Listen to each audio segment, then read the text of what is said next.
Bueno, hermanos, vamos a aprovechar esta mañana y vamos a oír la palabra del Señor. ¿Queremos oír la palabra? Bueno, vamos en esta mañana a entrar en un tema bien interesante y que quisiera que aprovecháramos, ya que hoy es un culto misionero evangelístico.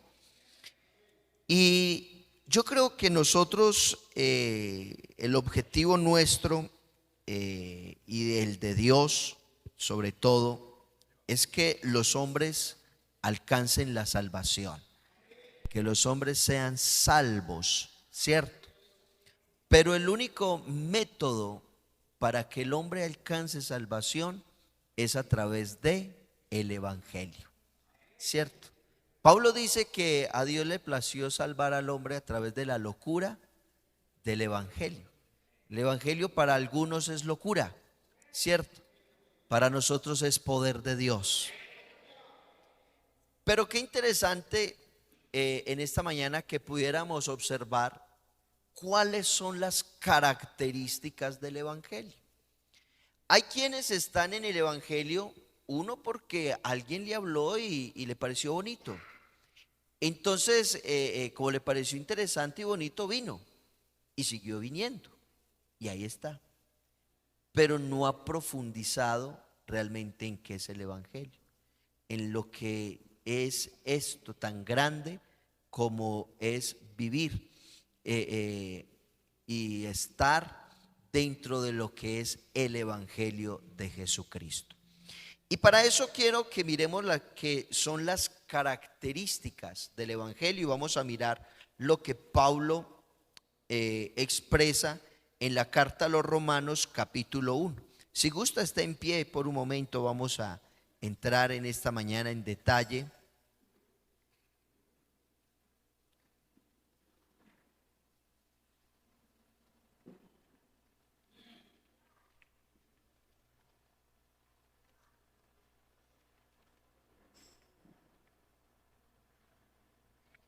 Romanos capítulo 1, voy a leer, y usted sigue la lectura allí mentalmente, voy a tomar los primeros 7 versos, porque ahí vamos a observar 3 punticos bien interesantes y que esta mañana me puede alcanzar esta media horita para explicarles estos 3 puntos. La procedencia del evangelio, la esencia del evangelio y el objetivo del evangelio. Amén. ¿Están preparados? Bueno, yo creo que cuando uno entiende realmente el propósito y lo que es la palabra y lo que es el evangelio, lo disfruta más, lo vive mejor. Y los amigos que están aquí, que no son bautizados, queremos darle una clara comprensión de lo que es el evangelio. El evangelio no es algo complicado. El evangelio es lo más sencillo que hay, pero es lo más grande y es lo más maravilloso que pueda haber. Dice así: Pablo, siervo de Jesucristo, llamado a ser apóstol, apartado ¿para qué? El evangelio de Dios, que él había prometido antes por sus profetas en las santas escrituras, acerca de su Hijo, nuestro Señor Jesucristo, que era del linaje de David según la carne, que fue declarado ¿qué? Según el Espíritu de santidad, por la resurrección de entre los muertos, y por quien recibimos la gracia y el apostolado para la obediencia a la fe en todas las naciones por amor de su nombre, entre las cuales estáis también vosotros, llamados a ser ¿de quién? A todos los que estáis en Roma, amados de Dios, llamados a ser gracia y paz a vosotros de Dios nuestro Padre y del Señor Jesucristo. Gracias a Dios por la palabra. Siéntese, tenga la bondad, estén cómodos. Vamos entonces en esta mañana, en este primer culto, hoy día misionero, tan lindo el día misionero. Agradecemos a todos esa preciosa ofrenda que han aportado. La ofrenda de hoy, de estos dos cultos, no queda en casa. Es una ofrenda que enviamos para ayudar en la obra misionera en el campo extranjero. Así que Dios les multiplique, les bendiga esa maravillosa ofrenda. Tenemos entonces aquí, hermanos, una carta bien interesante, una carta de esas cartas particulares que el apóstol Pablo, inspirado por el Señor, nos trae aquí, y que a través de este escrito de la carta a los romanos, se da un compendio, se da un asentamiento doctrinal frente a todo lo que es la justificación. Pablo utiliza varias expresiones en esta carta, como es justificación, redención, propiciación, salvación. Son términos muy característicos de la carta que tenemos aquí, la carta a los romanos. La carta se divide en tres partes. Esta epístola tiene tres divisiones, antes de que entremos en la primera. Y es que del capítulo 1 al capítulo 8, usted puede observar cómo Dios redime al hombre, cómo es la redención del ser humano, cómo fue usted redimido, a través de qué y por qué y para qué de la redención. Pero cuando usted echa un vistazo al capítulo 9, 10 y 11, el apóstol Pablo hace un paréntesis y habla de Israel, del propósito de Dios con Israel, de cómo Dios va a tratar a futuro con la nación de Israel. Luego ese paréntesis se cierra en el capítulo 10 y empezamos, en el capítulo 11, perdón, y empezamos con el capítulo 12, 13, 14, 15 al 16, en donde el apóstol nos da las prácticas de la redención, de ahora practicar, vivir lo que es el evangelio, lo que es la salvación, lo que son los deberes, lo que es la vida práctica de cada uno de nosotros. Entonces, cuando usted mira estos tres aspectos de cómo se divide la carta, estos 16 capítulos de la carta a los romanos, usted le va a disfrutar, usted va a poder darle una mejor comprensión a la carta a los romanos. Pero hoy nos vamos a ocupar en estos 7 versos que he tomado, que es la introducción, o como lo dirían algunos exégetas, la satulación, o sea, el saludo de Pablo de introducirse a escribirle a la iglesia estas palabras. Entonces, Pablo, en este capítulo 1, del verso 1 al 7, Pablo entonces nos habla a nosotros de tres cosas sumamente importantes. ¿Cuáles son esas tres cosas? Procedencia, esencia y objetivo del evangelio. Hay quienes piensan que el evangelio es algo así, sí, es sencillo, lo dije yo, es verdad, pero es profundo y es algo maravilloso y que no está por estar, porque el Dios que te llamó a ti y te salvó a ti es el Dios que tiene todo perfectamente establecido. Él, cuando trae en su corazón esta maravillosa idea de salvar al hombre, Él entonces, el Señor, se propone salvarlo a través de algo tan glorioso como es y fue y será el Evangelio. El Evangelio no es otra cosa sino el mensaje que vino del cielo, que vino de Dios para el hombre pecador, para el hombre pecador. Por eso usted observa en los dos primeros versículos, y vamos a enfatizar allí el primer punto, que es la procedencia del Evangelio. Usted como evangelista, como persona que le gusta hablarle a otra persona, y espero que le guste hablar de Dios, muy poquitos amenes, pero sigo creyendo que a usted le gusta compartir el Evangelio a otras personas. Muchas veces a uno le preguntan, bueno, ¿y ese Evangelio de dónde viene? El mundo religioso achaca la idea de que somos protestantes porque hubo un hombre llamado Martín Lutero que se rebeló y protestó contra el sistema doctrinal católico. Él como monje, como alguien que estaba allí también y que profesaba la fe católica, él se dio la tarea de estudiar la carta a los romanos y empezó a leer la carta, a leer.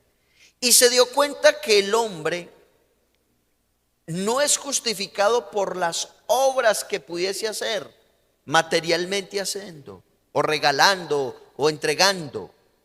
Él se dio cuenta que el hombre es justificado es por el creer, o sea, por la fe en Jesucristo. Y ahí es donde empieza entonces una revolución en él, porque él empezó a profundizar y entonces saca unas tesis, las pega allí en la puerta del Vaticano en ese entonces y entonces lo consideran a él un rebelde, un contradictorio.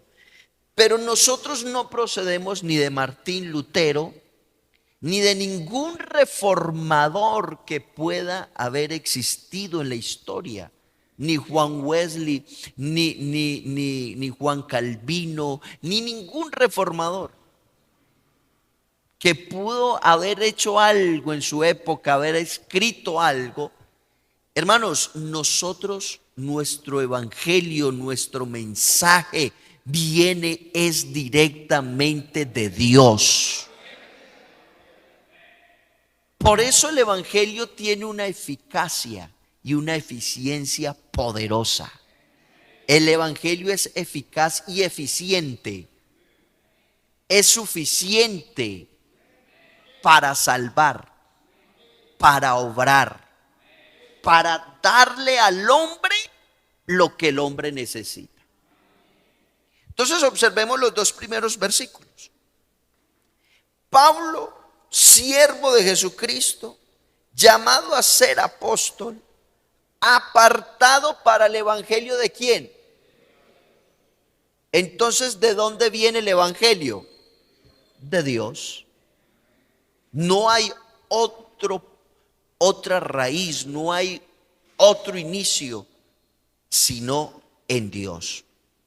Y me llama la atención esto que dice Pablo en el verso 2, que él, o sea, Dios, había prometido antes, ¿por quién? Por sus profetas en las santas escrituras. ¿Qué tal si miramos y retrocedemos en el tiempo y nos vamos unos años atrás, en donde hubo un hombre llamado Isaías, profeta, que algunos consideran que es el profeta del evangelio, porque es el que profetizó la venida del Mesías, profetizó el sufrimiento del Mesías, pero también profetizó el mensaje del Mesías. ¿Y cuál es el mensaje de Cristo? ¿Cuál fue el mensaje de Cristo? Vamos a observarlo. Isaías capítulo 41, verso 27. Vamos a analizar aquí varias cosas. Y qué bueno, hermanos predicadores ustedes que predican aquí y que hablan del Evangelio, que el mensaje nuestro sea un mensaje cristocéntrico, que sea un mensaje netamente evangélico. ¿Somos evangélicos? Amén. Pero el por qué. El por qué somos evangélicos, el por qué predicamos el evangelio, el por qué hemos creído en el evangelio y cómo el evangelio afecta la vida de cada uno de nosotros. El evangelio es tan poderoso que transforma la vida de un pecador. A mí me transformó, a usted también. ¿Y qué tendrá pues ese evangelio? ¿Qué es esto que transforma? Que cambió al borracho, que transformó al vicioso, al mentiroso, al fornicario, al adúltero. Y ahora somos diferentes. Ahora cargamos una Biblia, la leemos, la practicamos. Ahora hay un lenguaje diferente. Antes hablábamos vulgaridades, ahora hay alabanzas al Señor. Eso solo lo ha hecho es el evangelio que viene de Dios. A Él sea la gloria. Dele fuerte ese aplauso al dueño del evangelio.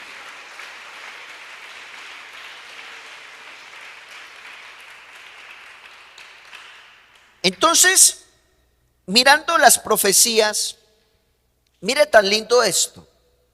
Yo soy el primero que he enseñado estas cosas a Sión.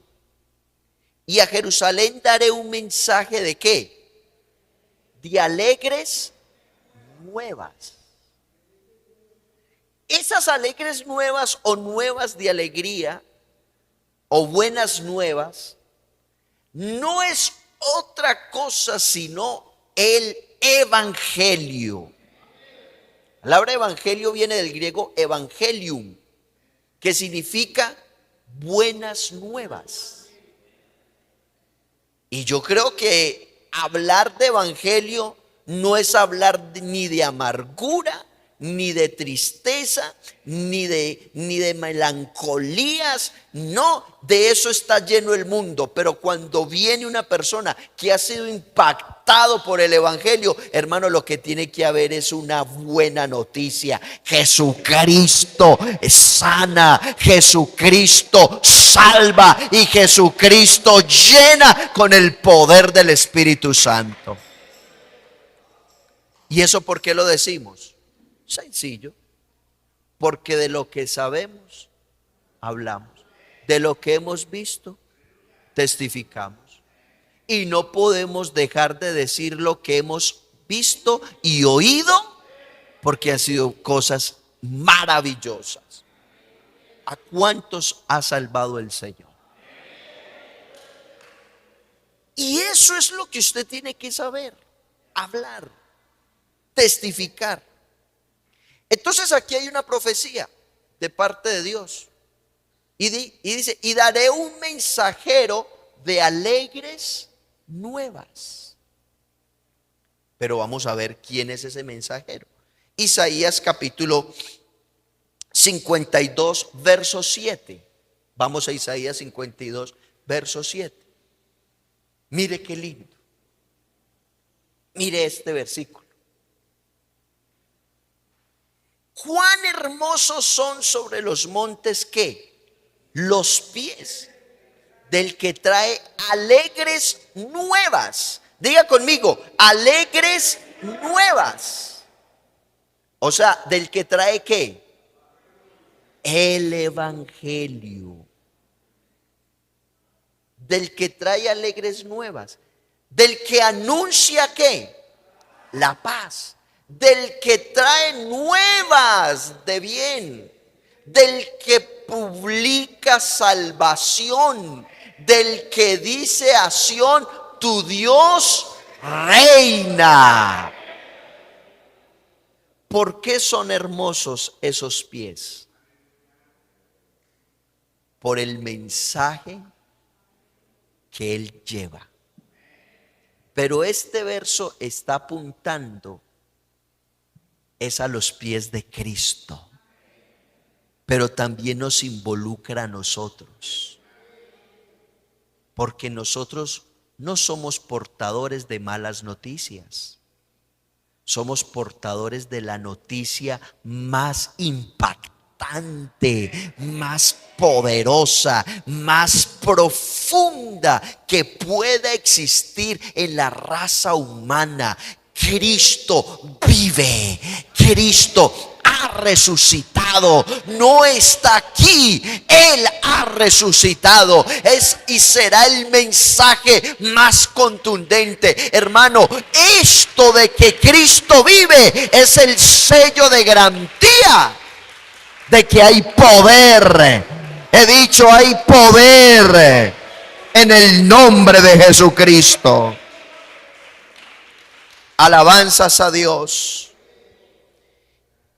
Si usted observa este versículo de Isaías 52 y lo mira con Lucas capítulo 4, cuando el Señor llega a Nazaret, y aquí hay palabritas que tenemos que tener muy en cuenta. Lucas capítulo 4, verso 16.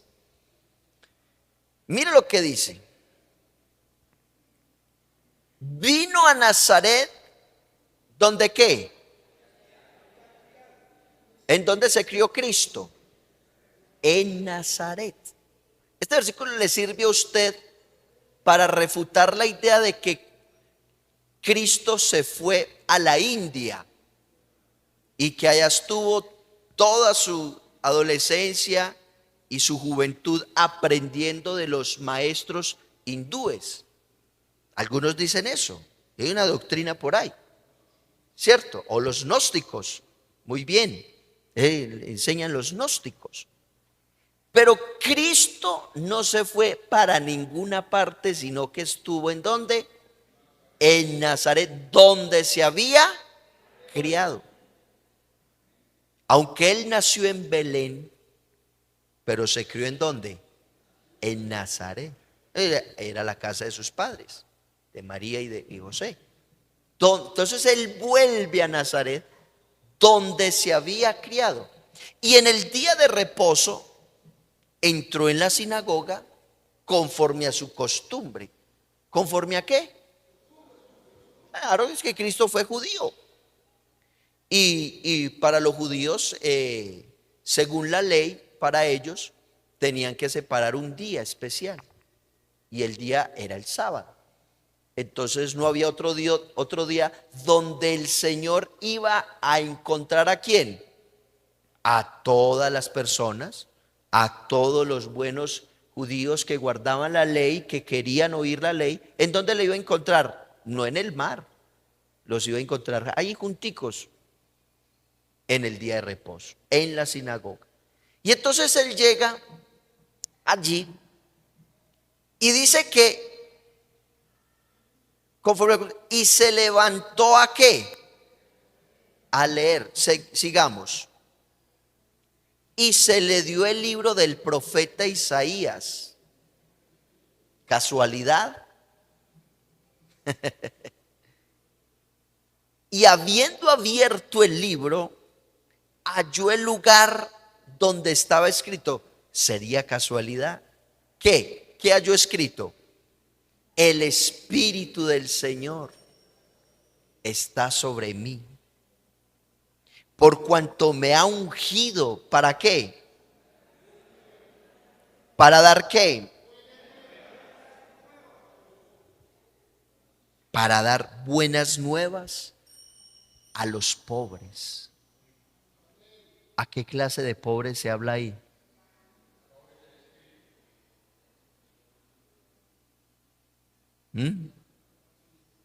A los que no tienen propiedades, a los que no tenían nada.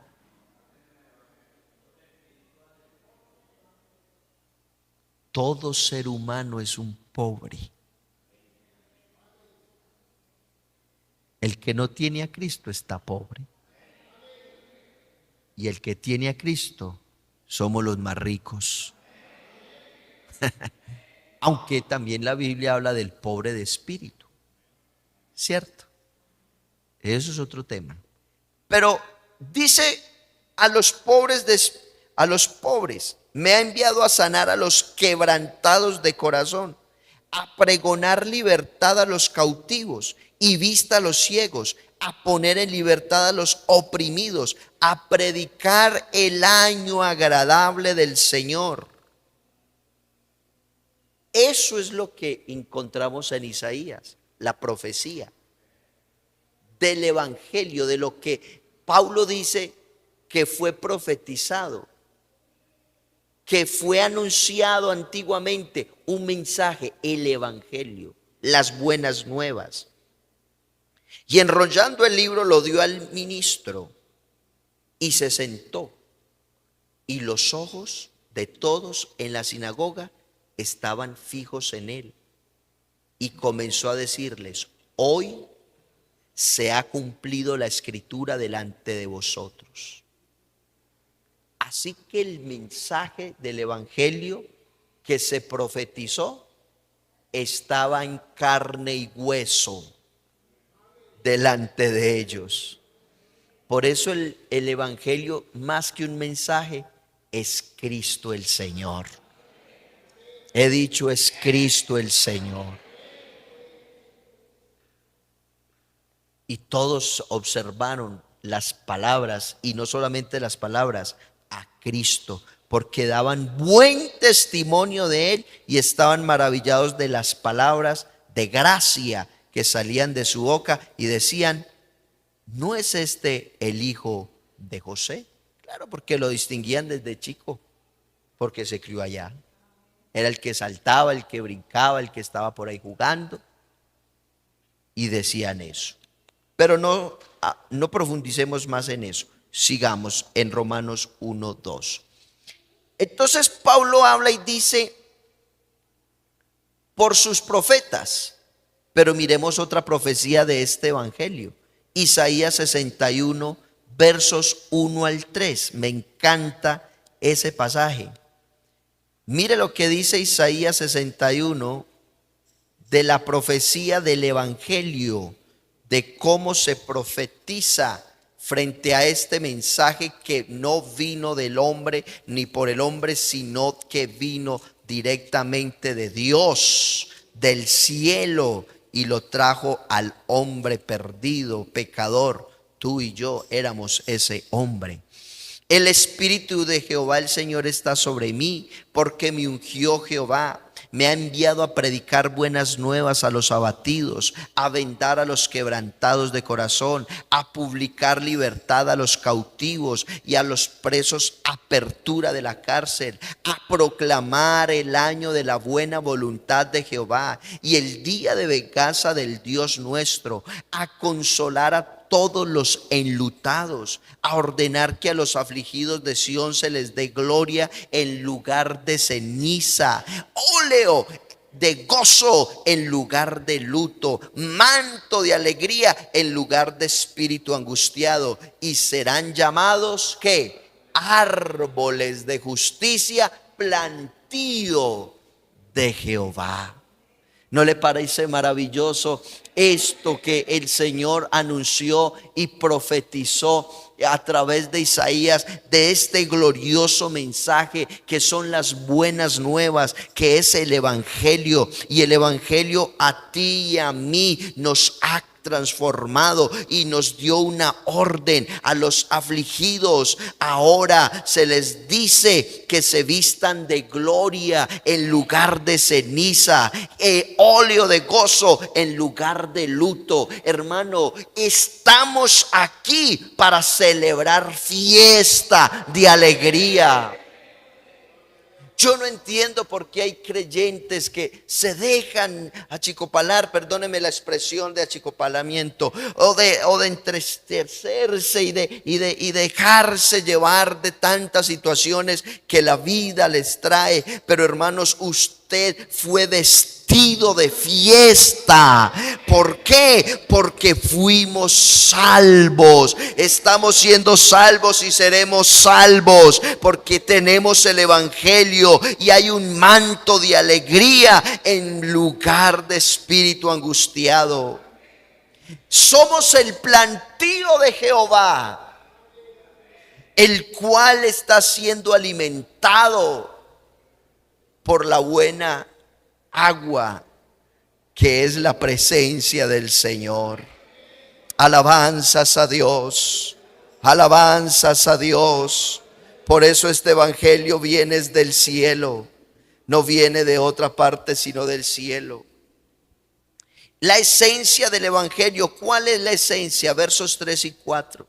Acerca de su Hijo, nuestro Señor Jesucristo, que era del linaje de David según la carne, que fue declarado Hijo de Dios con poder, según el Espíritu de santidad. Y aquí nos da el toque: por la resurrección de entre los muertos. La esencia de este evangelio es que Cristo ha resucitado. Por eso Pablo expone algo tan lindo en la primera carta a los Corintios capítulo 15, en donde él habla de la resurrección de los muertos. Y él dice: si Cristo no hubiese resucitado, en vano sería la predicación, en vano sería esta reunión en esta mañana, en vano sería la ofrenda misionera, en vano sería el café con el pastor, en vano serían las madrugadas de oración, en vano serían los ayunos, en vano sería la fidelidad que tú profesas frente a Dios. Pero gloria y honra sean dadas a Cristo, porque Él vive, porque Él ha resucitado. Por eso nunca será en vano lo que usted y yo hagamos para la gloria del Señor. Así que la esencia del evangelio es que Cristo vive. Por eso cuando Él resucitó, llamó a los 11, les reprochó su incredulidad y dureza de corazón, les abrió el entendimiento para que comprendiesen las escrituras, y luego les dijo: vayan por todo el mundo y prediquen el evangelio a toda criatura, para que se predicase en su nombre el arrepentimiento y el perdón de pecados. Vayan y hagan discípulos a todas las naciones, bautizándolos en mi nombre, porque toda potestad me es dada en el cielo y en la tierra. Hermano, esa potestad tiene algo glorioso. Esa potestad ahora Dios la ha depositado en la iglesia. Por eso no te avergüences del evangelio. No te dé miedo decirle al pecador: Jesucristo te ama y quiere salvarte. No le dé miedo abrir su boca, sea donde sea, porque lo que tenemos es lo más grande, es lo más glorioso, es lo más hermoso, es lo más poderoso, es lo más sublime, es lo más eterno. Es el evangelio de Jesucristo. ¿Y cuál es el objetivo para que terminemos? Versos 5 al 7.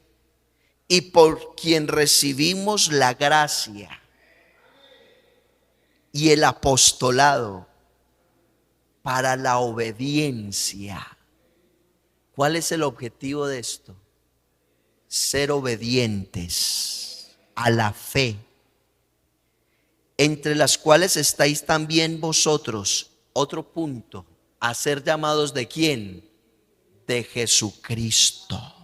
El objetivo es que seamos de Jesucristo como hijos obedientes, pero también el verso 7 dice: llamados a ser santos. Ese es el objetivo. No hay otro objetivo para ti y para mí, sino ser obedientes, ser de Jesucristo y ser santos. Para muchos ser santos es como tan difícil, pero es lo más fácil del mundo. Ser santo significa estar separado, sacado, quitado de allá del mundo, del cielo inmundo, de ese lodazal del pecado. Él sacarnos de allá, lavarnos, limpiarnos, santificarnos, llenarnos con el Espíritu Santo. ¿Y sabe qué? Y luego volvernos a poner ahí, pero para que ya no nos ensuciemos más, sino que mostremos que hay uno que anda con nosotros.